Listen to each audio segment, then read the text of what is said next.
اور جب میں نے حواریوں کی طرف حکم بھیجا کہ مجھ پر اور میرے پیغمبر پر ایمان لاؤ، وہ کہنے لگے کہ پروردگار ہم ایمان لائے، تو شاہد رہی ہو کہ ہم فرما بردار ہیں۔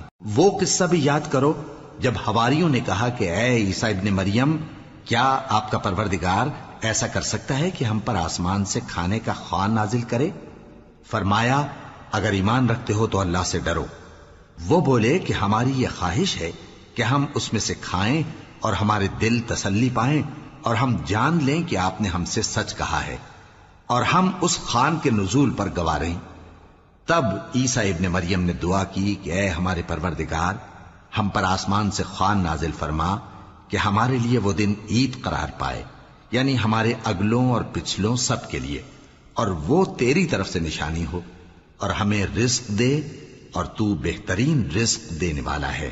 اللہ نے فرمایا میں تم پر ضرور خوان نازل فرماؤں گا، مگر جو اس کے بعد تم میں سے کفر کرے گا اسے ایسا عذاب دوں گا کہ اہل عالم میں کسی کو ایسا عذاب نہ دوں گا۔ اور اس وقت کو بھی یاد رکھو جب اللہ فرمائے گا کہ اے عیسیٰ ابن مریم، کیا تم نے لوگوں سے کہا تھا کہ اللہ کے سوا مجھے اور میری والدہ کو معبود مقرر کرو؟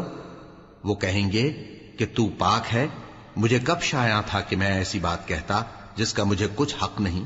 اگر میں نے ایسا کہا ہوگا تو تجھ کو معلوم ہوگا، کیونکہ جو بات میرے جی میں ہے تو اسے جانتا ہے، اور جو تیرے جی میں ہے اسے میں نہیں جانتا۔ بے شک تو علام الغیوب ہے۔ میں نے ان سے کچھ نہیں کہا بجز اس کے جس کا تو نے مجھے حکم دیا، وہ یہ کہ تم اللہ کی عبادت کرو جو میرا اور تمہارا سب کا پروردگار ہے، اور جب تک میں ان میں رہا ان کے حالات کی خبر رکھتا رہا۔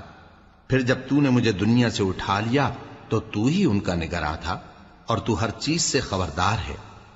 اگر تو ان کو عذاب دے تو یہ تیرے بندے ہیں، اور اگر انہیں بخش دے تو تیری مہربانی، اس لیے کہ تو ہی غالب ہے، حکمت والا ہے۔ اللہ فرمائے گا کہ آج وہ دن ہے کہ سچوں کو ان کی سچائی ہی فائدہ دے گی۔ ان کے لیے باغ ہیں جن کے نیچے نہریں بہ رہی ہیں، ہمیشہ ہمیشہ وہ ان میں بستے رہیں گے۔ اللہ ان سے خوش ہے اور وہ اللہ سے خوش ہیں، یہی بڑی کامیابی ہے۔ آسمان اور زمین اور جو کچھ ان دونوں میں ہے سب پر اللہ ہی کی بادشاہی ہے، اور وہ ہر چیز پر قادر ہے۔